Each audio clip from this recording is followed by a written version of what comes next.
What is going on, Toronto Raptor fans? Toronto Raptors just won their eighth in a row. Eighth in a row against the Cleveland Cavaliers again, who we kicked off. I guess they were saying that this, what is it now, 12 of 13, I suppose. But yeah, wow, 18. I mean, 18. Eight in a row. Sweet, sweet victory today. And some exciting developments, I feel. It seems like Mr. Ingram was like feeling, the love. He was feeling the acceptance that he's the man, and I feel a little bit like when he was in LA, was he the man? Probably was. I mean, of course, young rookie, starting, coming up, everything, but not the number one. Gets traded to the Pelicans where they got Zion. He's not the number one guy. I mean, he might have been the most effective and reliable player until he got hurt. But I feel like here in Toronto, he's feeling like, oh wow, it's nice. He doesn't have the pressure because it's still Scottie Barnes' team, and Scottie Barnes clearly is the leader out there on the floor. But they're just like, hey, Brandon, we just need you to make shots, get buckets. Here you go. You want the ball again? Here you go. Oh, you want us all to sweep over to the side and have you alone? Doing that crazy sidestep three to help seal the game.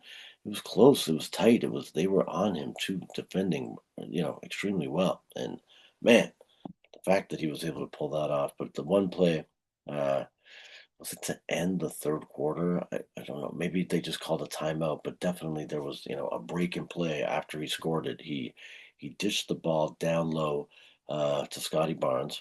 Brandon Ingram did, but Barnes just recognized right away, kicked it back to Shed. At kind of the elbow of the three there, and then Shed just immediately fed it right back to Ingram, and he was open enough because the defense was still sort of catching up to the ball movement. And when he drained that, his body language was, okay, I'm the man. I think that put him over 30 points. I don't know if it got him to 30 or if it was 31 or 32 or whatever. But yeah, that put him over 30 points. And you could just see the body language like I said, I don't know if it was the end of the quarter or the timeout, but man, it was amazing. He just walking off the court, smiling, but like strutting, kind of like, yeah, yeah, yeah. And I mean, the guy deserves to act like that. He ended up with 37 points in 37 minutes, which is fantastic. A little bit of high volume. He was 15 of 30 from the floor, 5 of 11 from three. So, I mean, pretty good percentage there. 50% from the floor, still solid. Uh, and yeah, 2 of 5 from the free throw line, 7 rebounds, 2 assists. Sadly, 4 turnovers. He's a turnover guy. I attribute that to his dribbling. But I mean, even Scottie Barnes actually had 4 turnovers. But Scottie Barnes is passing the ball a lot more. 6 assists. So both of them had a steal. So yeah, nice game from the duo. 37 for Ingram, 18 for Barnes. A little more effective though as far as efficiency goes. He was 8 of 13 from the floor, 0 of 2 from three, and 2 of 2 from the free throw line. But yeah, 11 rebounds for Scottie as well. So I mean, he's stepping up here. He was 4 assists away from a triple double, a steal also for him.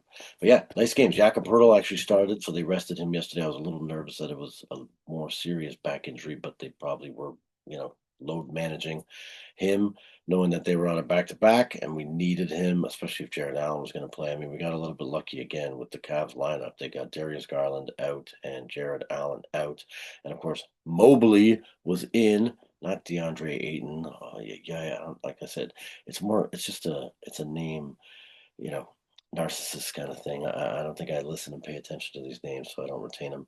And I can't believe on the last pod I actually called Mobley DeAndre Ayton. But also, he didn't play last time, so it didn't get sunk into my head for this season. But yeah, Jakobe Walter gets the start instead of RJ. Sorry, quickly talk about quickly. He ended up with 11. 5 of 14. Again, not the most efficient. 1 of 7 from three. he hit that first one, and I thought, "Oh boy, it's going to be a hot night today," because he was a little bit even deeper than usual as far as being off the 3-point line. But sadly, that was his one and only of the evening. And Jacoby Walter was coming off of his season high last game. Started in place of RJ Barrett, who was down. So, it's maybe a little more apples to apples. They have Darius Garland out. Certainly, he's probably their second best guy, though. But still, RJ is our second most point getter in most of these games, even though we would probably argue that Scottie is our second best player. I don't know. It's getting blurred, man. Is Scottie the best player and Brandon Ingram's the best scorer? I don't know. Let me know what you guys think in the comments. But, um, Mamu Kellisvili, 12, and Jamal Shead, 9 off the bench. But I want to talk about 2 seconds for Grady Dick. Grady Dick has got a problem that he needs to fix. The man is not hitting shots. And I worry it's mental. A few years ago when the Raptors were losing a lot, I felt that they needed to get, even when they were almost winning the year after the championship, we needed to get some psychologists in there, some hypnotists in there. Just, you will hit the three. You are not a crappy player. You were drafted in the lottery. You should be able to make these shots. Because I'm sure he makes them in practice. That's why they're keeping him out there and giving him the ball. But man, 0 of 5 from three. And he was 0 for 0.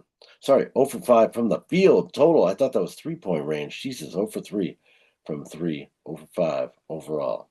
Not good. Not good. Give this man's minutes to Jameson Battle. They were talking about Jameson Battle cleaning up in that last Cleveland game. I still would argue Jameson Battle could have won Rookie of the Year last year had we given this guy some minutes and some runway. The guy is a 3-point assassin. He's a ninja. He was only out for 2 minutes and had 3 points because they fouled him on a 3-point play because they were worried about what he did last time. I even saw the coach actually, take ball over and say, "Listen, you get on this battle guy," because he pretty much won the last game for us the way he came in and nailed all those 3-pointers. So yeah, they were on him defensively. But yeah, the man could have won Rookie of the Year last year. I think we should give him more minutes this year. I know we need to develop Grady Dick because Grady Dick was a lottery draft pick, as I just said, and Jameson Battle was, I think, an unsigned walk on. We just gave him a shot, and turns out the man can hit shots. But I still would stick him in the games more. Like, give him the start instead of even Jacoby Walter. Again, I know we want to develop Jacoby Walter, and I think Jacoby Walter's got some upside. I think Grady Dick has some upside, but he's got to get out of here. He's got to get out of between the ears. He's got to get the mojo going. He's got to get the confidence going. He's got to get, and I guess you can only really do that in minutes, but I don't know. Like I said, I think they could sit with him and just coach and like psychologist wise psychoanalyze this guy and find out what's going on. What did his mom do to him as a child where for some reason he can't come into these games and hit the shots? Because I think his mom was the basketball player. That's the reason I say that. But maybe his dad did something, maybe his uncle did something. Who knows what happened to this guy? But let's get to the bottom of it and get it solved, because at one point he was so hesitant to shoot, he ended up dishing it back over to Scottie Barnes, who should not be the go-to for 3-point shots. Scottie's managed so far to calm down on those 3 attempts, and he's been playing much better overall. He's not getting laughed at like everyone last year, where they're going, "Oh, this guy's never going to be the guy. Why did Toronto pay him so much? He can't hit threes. He's never going to get his 3-point shot developed, and he wasn't worth the contract." This year he's calmed down. People are saying the opposite. They're going, "Wow, Scottie Barnes seemed to have stepped up. More selective shots has given him a higher percentage." I think he's now creeping down into the high 30s, especially missing 2 today. He might even be at 34, 35 for the season. But still, Grady Dick, you got to get your head in the game, man. You got to make these shots, or just give his minutes to Jameson Battle. I'm telling you, make the switch. Murray Boyle had a decent game, kind of got his shoulder jammed there on a technical foul, or sorry, not like a flagrant foul. I mean, they ended up upgrading the call on the floor because they really did kind of lock arms, and the one guy yanked him over. I hope it's not anything serious because he definitely could have got injured there. Um, but yeah, the story of this game of the Toronto Raptors winning their eighth in a row is Brandon Ingram just said, you know what, give me the ball. Third quarter only went okay. I didn't even mention the score 110 to 99. Third quarter, we outplayed them 31 to 22, and that was all sort of towards the end. Uh, but yeah, it was nice. We had a lead at halftime and then extended it in the third, and then actually kind of lost the fourth quarter by 1 point. But that's all we needed to do. We just needed to hold them off, and it did get scary there a little bit at the end. Oh my gosh, Donovan Mitchell's hitting 3 pointers, not quite from the logo, but he took a couple of shots that were super high arcing. Actually, I guess the distance wasn't as much, but they just went.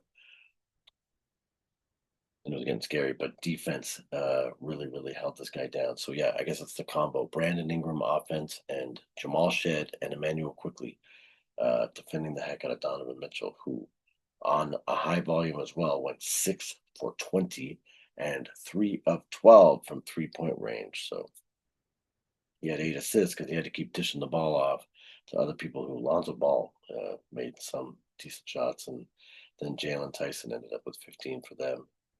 Donovan Mitchell ended up with 17, and then Evan Mobley ended up with 14, and then they had Tomlin off the bench with 14. So, yeah, Raptors win. Raptors win. The Raptors win. Can we keep it going? Can we keep it going? What do we got here? Hold on 2 seconds, and I'm going to just check the next games. I think we're playing Charlotte again, and then we've got the Knicks, which is going to be an actual test of where we're at. We're ahead of them in the standings. Oh, we had another one in there. I forgot. So Wednesday is the Indiana Pacers. We should be able to win that. There's still only like 2 wins, I think, on the season so far. Maybe they've gotten a third, but they only had two a couple days ago when I was checking. And then we got the Charlotte Hornets, who, we've proven we can beat even with the other ball. I guess the left ball, Lonzo, uh, playing in that game, beat their butts. And then we got the New York Knicks on Sunday. So that'll be a test. That'll be a test to see where we're at. Because one last thing before we wrap up here, I'll just quickly look at the standings. Man, look at that. Another half game crept up on Detroit. We are sitting at 13-5. Oh my gosh, they are 14-2. They only have 2 losses. 875 winning percentage. Holy mackerel. So, yeah, we've just played more games than them. We got to hope that they lose their next 3, and then maybe we can make up some ground on them. But, yeah, Miami Heat third, 3.5 back. We're 2 back. Miami Heat 3.5 back. The Cavaliers, we just knocked them down a full game. They're 3.5 back of Detroit as well. And then we got the Atlanta Hawks in fifth, 4 back, 11-7 record, and then the New York Knicks. 6. It's time for me to go to bed. So thank you for watching. I appreciate it, Mr. Beast for president. And if you could hit the subscribe button, hit the like button, add a comment. I had a back and forth conversation with someone commenting the other day. It was great. It was great insight. In fact, I got to look up who they were saying that we should have picked. Anyways, thanks for watching. See you next time. See you Wednesday, Pacers.